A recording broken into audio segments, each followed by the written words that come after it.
Hey guys, welcome back to the off ramp. I am your host, Thomas Jason Anderson. Good morning, everybody, and thank you for joining me. For all of you who will come on later on and see the video later on, the recording later, thanks for joining. Thanks for supporting. Uh, Join the comment section if you're live right now, because I will be spending some time answering some questions because today's topic about the world realignment that's happening and it looks like Guyana is one of the big winners in the realignment. So definitely be taking some questions. Anyone who any questions you have, I'll definitely answer some during this live broadcast. Um, but let's get into a few things that are important here, right? So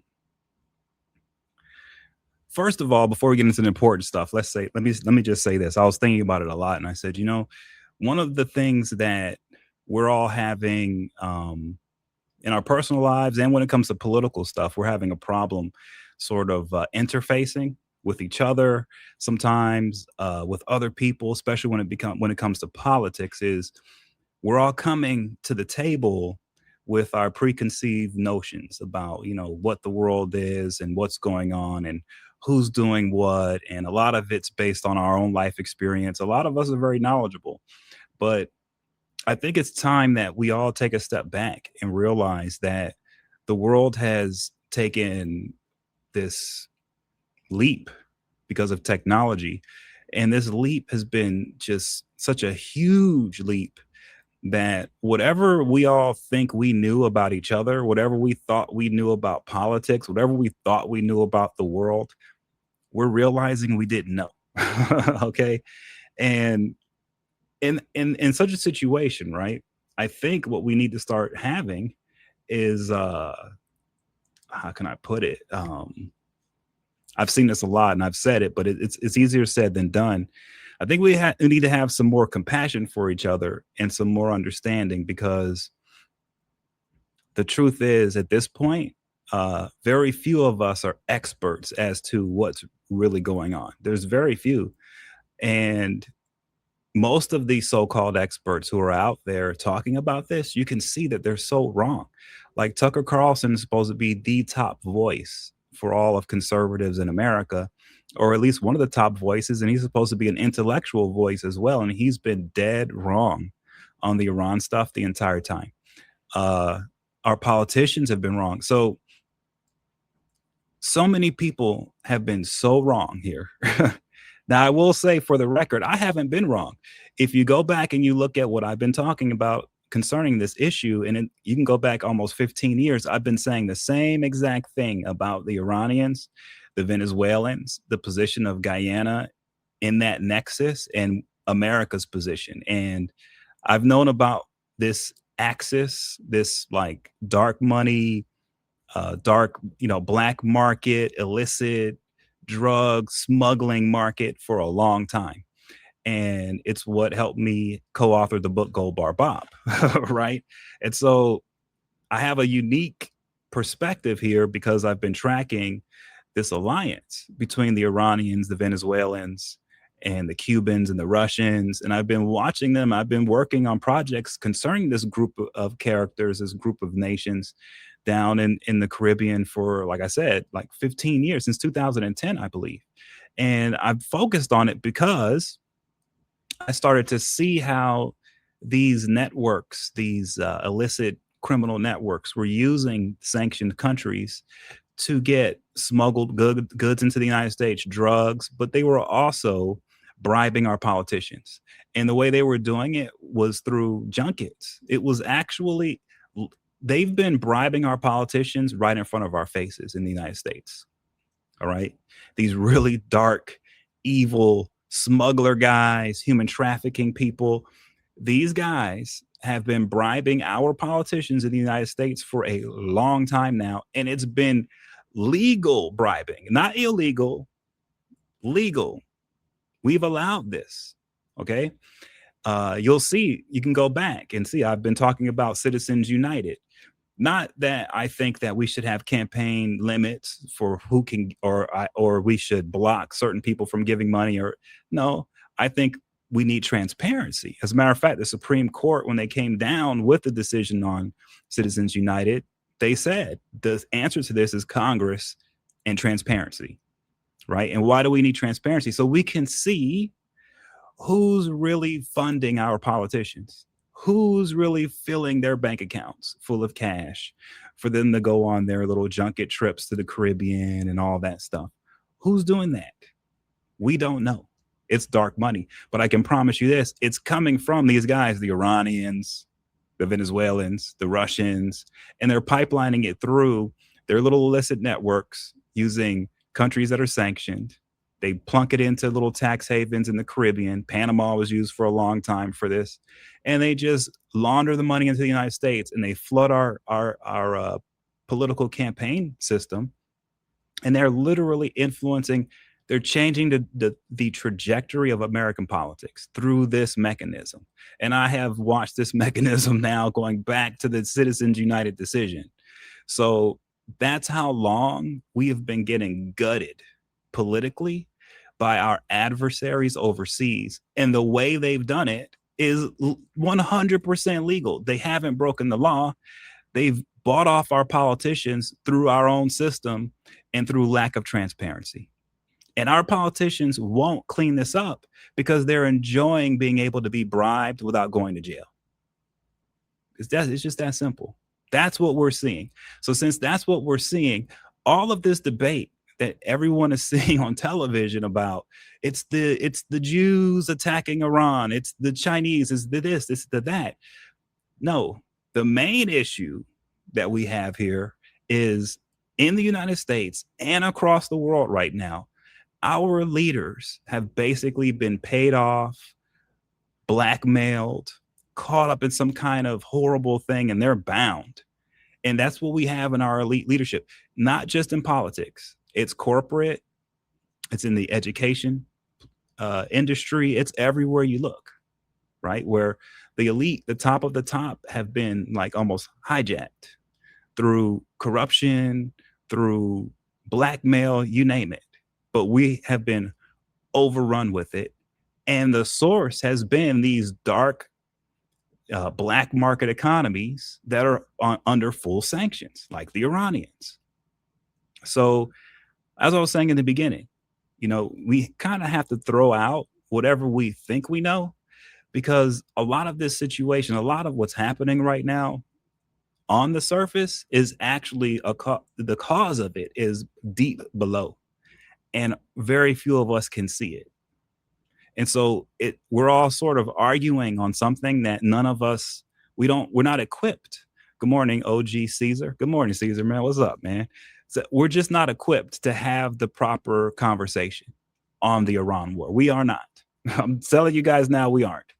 So with that said, here's the off-ramp approach. Instead of debating the political ramifications or taking a side, I just kind of want all of us to get together and just look at what's actually happening. Let's just look at the results, right?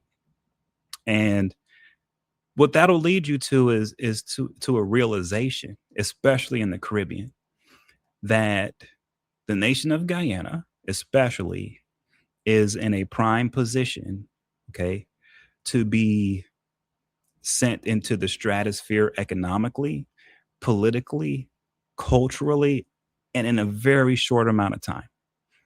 And the reason why is because of this Iran war. What Trump essentially did, if you guys remember the timeline here, Marco Rubio came down and visited the Caribbean before this attack on Iran. That was very important because there's no way we take out the leadership in Iran and make it so that the Straits of Hormuz are shut down if we aren't 100% sure that we can carry the load internationally on the oil stage. And in order to do that, we've got to have Guyana on board. We got to have Venezuela. We got to have Brazil. We got to have Canada and us. And we got to go further, Jamaica and these other islands. That's, if you look, this is what's happening. Okay. And It's because that Straits of Hormuz situation, it's starting to seem to me like it may never get right, not anytime soon. And here's the reason why. If you look at what's happening in the Middle East right now, the Straits of Hormuz is shut down. China gets 40% of their oil coming through the Straits of Hormuz. 40%, which means they're getting no oil right now. China has asked the Iranian government to open the Straits of Hormuz back up, don't shut it down. And the Iranians who are still alive agree with China, but the problem is Iran hasn't shut the straits down. The Straits of Hormuz were shut down by the insurance companies. The insurance companies refuse to insure these tankers coming through the straits. They refuse. And since they refuse to insure the tankers don't go. And so it doesn't matter what China says to Iran, none of it matters. All that matters is the area is so destabilized for China to be able to get what they need, the 40% they've been getting through the straits. They're going to have to carry the entire load to do it. They're going to have to do all the insuring. They're going to have to work on that. I mean, they're going to have to actually, if they want that 40%, they're going to have to put the work in to get it. And so that's where we're really at. If you're really looking at the situation right now, what you're really seeing is China has been hurt horribly with this Iranian situation. They have been hurt so bad. They are now in a position where they have to fix Iran, because if they don't fix it, then the Straits of Hormuz don't reopen. And if they don't reopen, then China's losing 40% of their oil. That's a lot of, I don't know how you make that up. I don't know how you fix that. Right? So, if you really want to look at this situation, it's obvious now, right? Going forward, what China did was China said, look, we have taken over all of the rare earth minerals in the world. We control that market. If the world wants magnets, they got to come to us, which means if you want AI, if you want any kind of advanced technology, you have to go to China. You can't go anywhere else because they've cornered the entire market internationally. And they've used that leverage to get what they want all over the place, all over the world, which is, hey, I'm not complaining.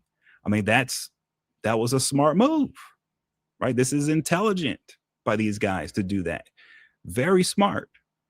But at the same time, they did that.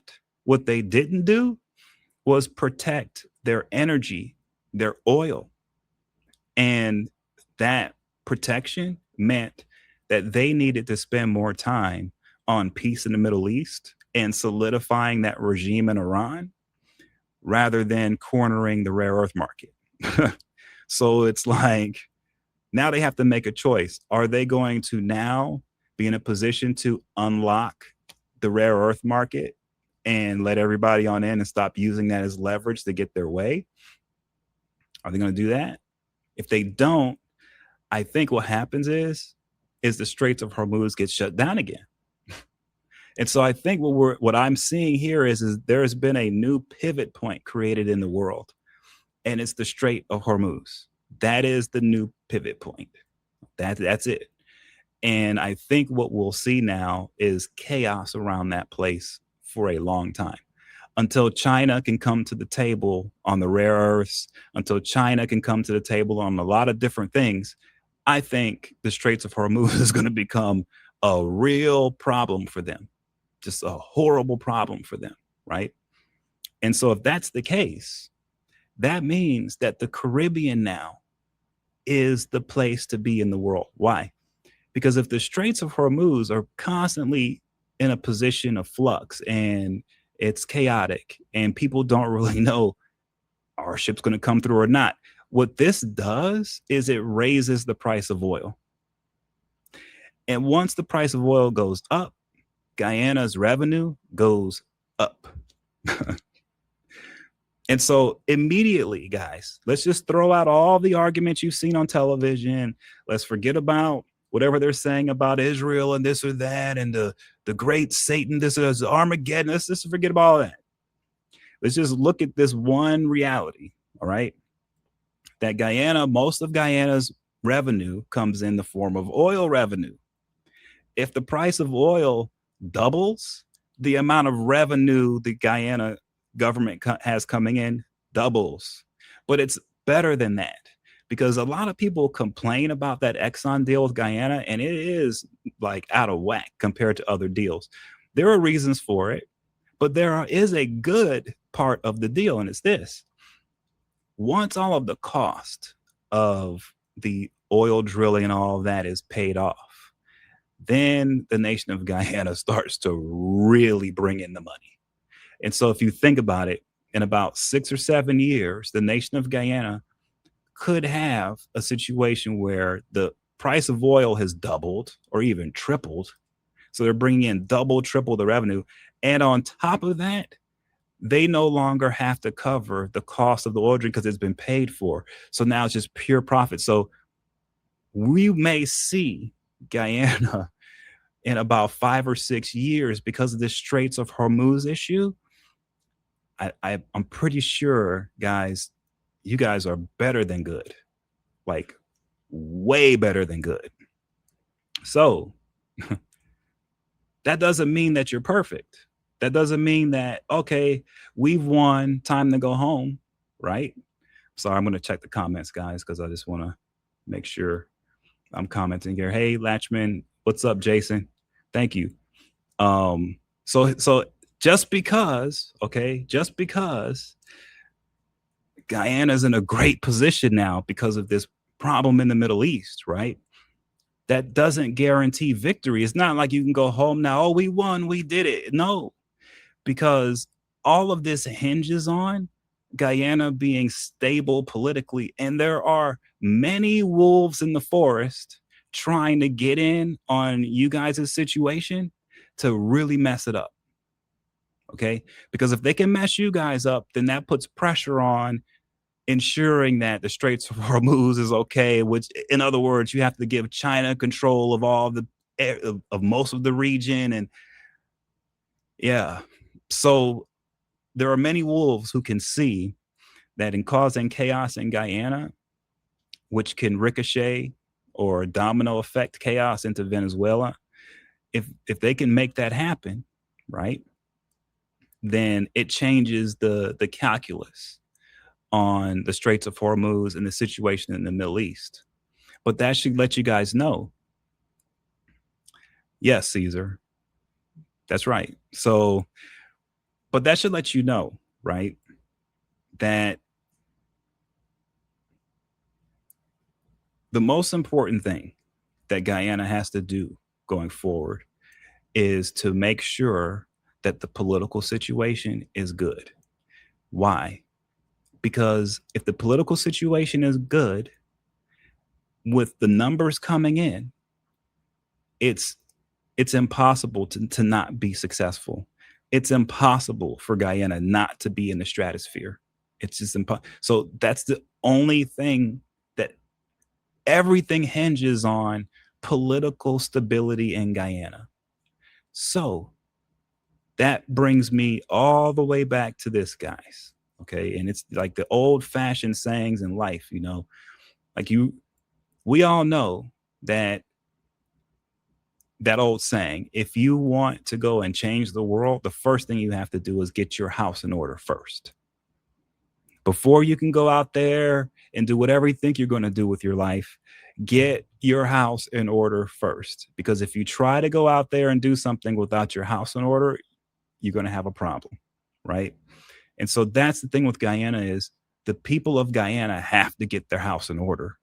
They have to find a way to stop fighting politically and work together politically. The people of Guyana have to find a way to have a higher vision on this, a bird's eye vision, and to see that in the geopolitical world of things, that as long as you guys stay stable and you're not tearing each other down, you're going to be better than good. So that's the key. And so when you guys hear me come on here on the off ramp And I'm constantly calling for, not only in the United States, but Guyana and everywhere. I'm constantly calling for leadership in these countries to stop fighting each other, to come together, work together to get things done. There's a time for fighting. I'm not saying don't ever fight politically. What I'm saying is we are in that place right now where this is not the time to fight. It's not. This is the time to come together. This is the time to put differences aside and go win. That's what this is. All right. Anyone else that you hear out there, I don't care what their platform is, I don't care what the news media says. If there are people out here trying to create political chaos in Guyana, in the United States, if they're attacking their political opponents and that's all they do, they never try to work with their political opponents. I'm telling you guys, you gotta put that down. We're in a world now, like I said before, we have advanced so far. Nobody really knows what's really happening, not truly. And so, because of that, everything that happens, there's going to be good and bad. Even in great times, anything that happens will have good and some bad, right? So, we have to start realizing, hey, for those people who don't like Trump, I understand. Okay. I get it. But we're in that time now where Trump needs support when it comes to dealing with Iran and China. He needs support on that because that is to the benefit of all of us. It doesn't matter how bad of a guy Trump is. It doesn't matter what you think of him. All that matters is he's fighting a battle against enemies of ours. How do I know this? Like I said to you before, the chaos that those guys are creating in the Middle East, and they are, okay. China, they're the ones who propped up that mullah regime all these years. China's the one who was giving them parts and everything they needed to build their nuclear program. China's the one and giving them parts to in order for them to get these these missiles that can hit a dime anywhere on the planet. China's giving them these things. China gave them the loans. China buys their oil. That regime was a puppet of China in Iran. And so if you want to know what the Chinese people are all about, all you need to know is who are their puppets? The Iranian regime, Maduro, Kim Jong-un. These are their puppets. So that kind of is a reflection of who they are, right? And what they're all about. The Chinese people, from my vantage point, looking at actions, I'm not talking about past and politics or no debates, just looking at actions, they were very happy having that crazy ass regime running Iran. They were beyond happy. That's what they like. And unfortunately for us in the West, we don't like that. The Chinese people, they like it. Us in the West, we don't like it. Culture clash. The Chinese did not want to give up the mullahs. They didn't want to stop supporting them. As a matter of fact, the Chinese wanted them to become more powerful. That's how much the Chinese people love the psychotic Iranian regime. They love those guys. They still love them, right? And so that should give you an idea of what Trump is battling. He's battling guys who are in your face, a murderous terrorist regime, lawless regime, in your face. They tell you to your face that's who they are. They're 100% backed by the Chinese because the Chinese like that. And Trump is going to war against them. Now, you can say what you want about the past and about the Jews and about the this and about the that, but that's what this is coming down to, flat out. And so it's not going to change. China is going to continue to try to prop up terrorist regimes, to try to give them nuclear weapons, to try to pin down the entire Middle East. Why?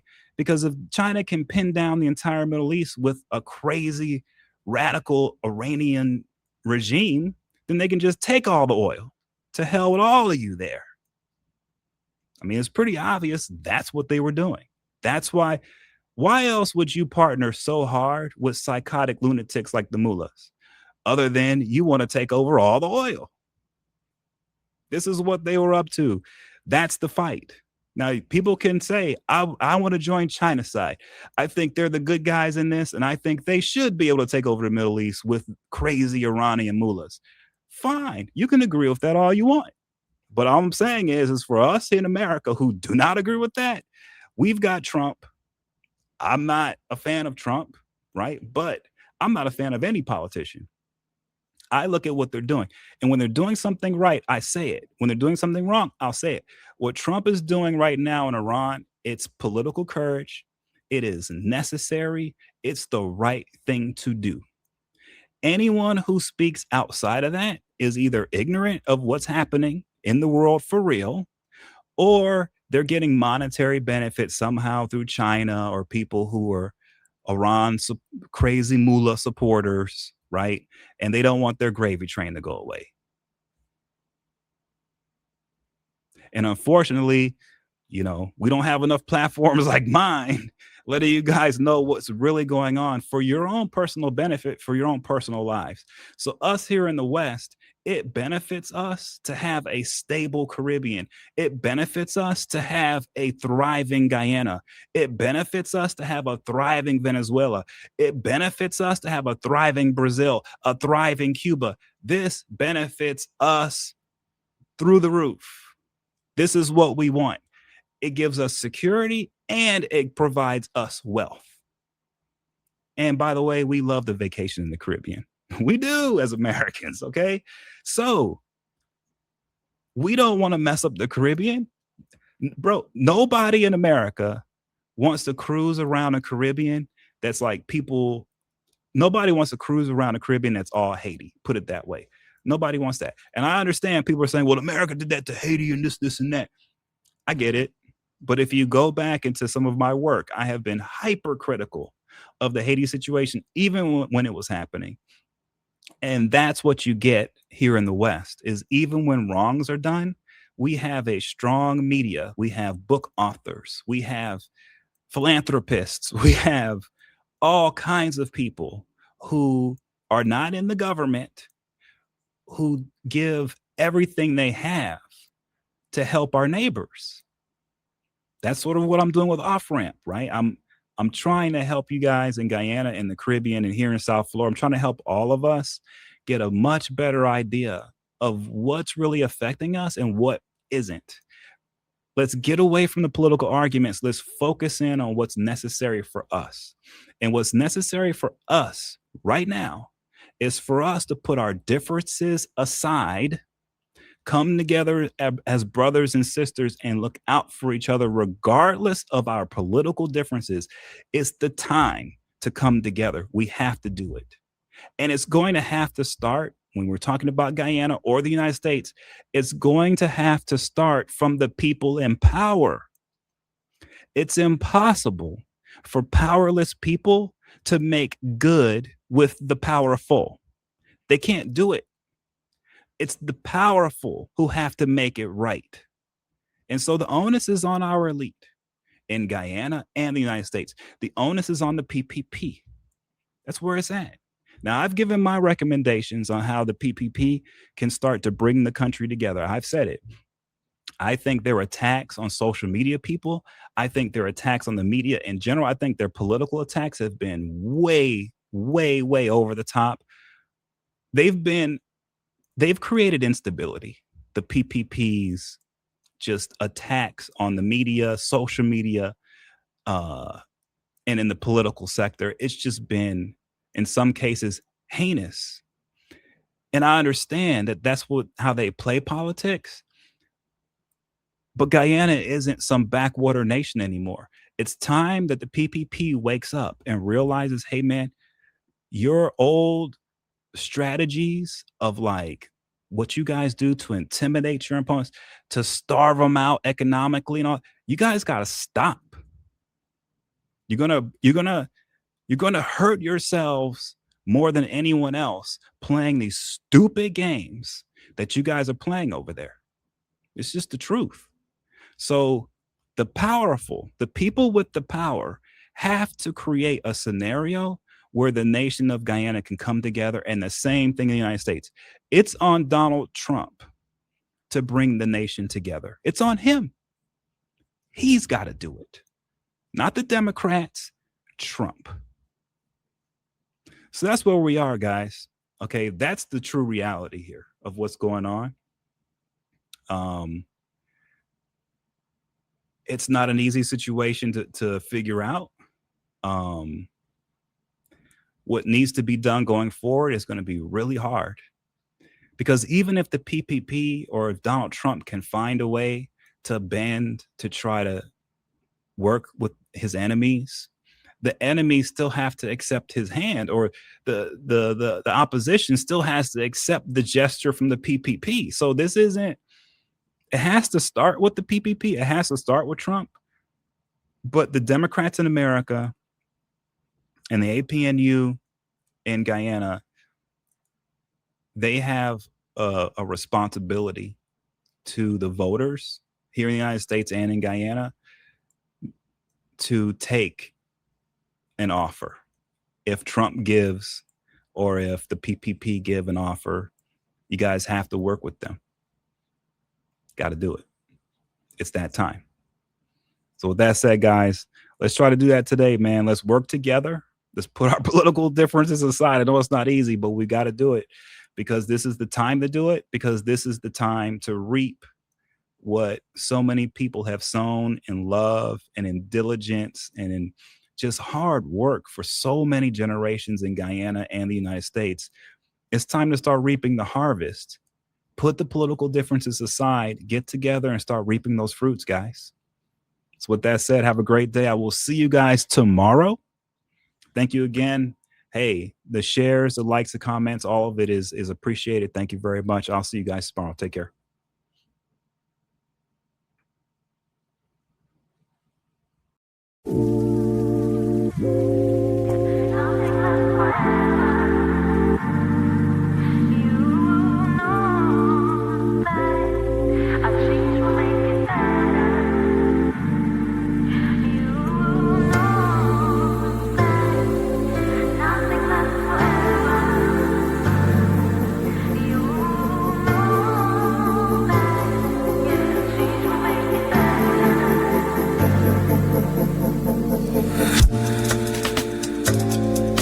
Now I'ma put it down like that.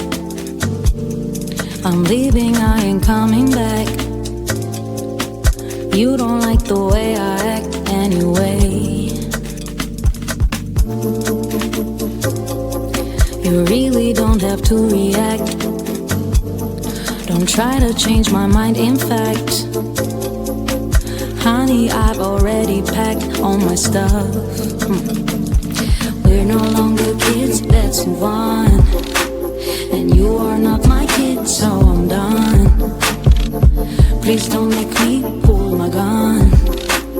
Sorry boy, I can't be the one. You know it, yeah. Nothing lasts forever. You know that a change will make it better. You know that nothing lasts forever.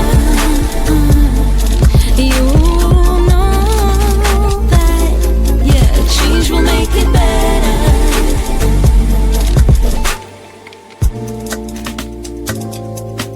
There's no one to blame, you see. Maybe we're not meant to be. There are plenty more fish in the sea anyway. Every day's a different thing, so I'm not into wedding rings. It ain't personal, it's the way I think. Yeah. You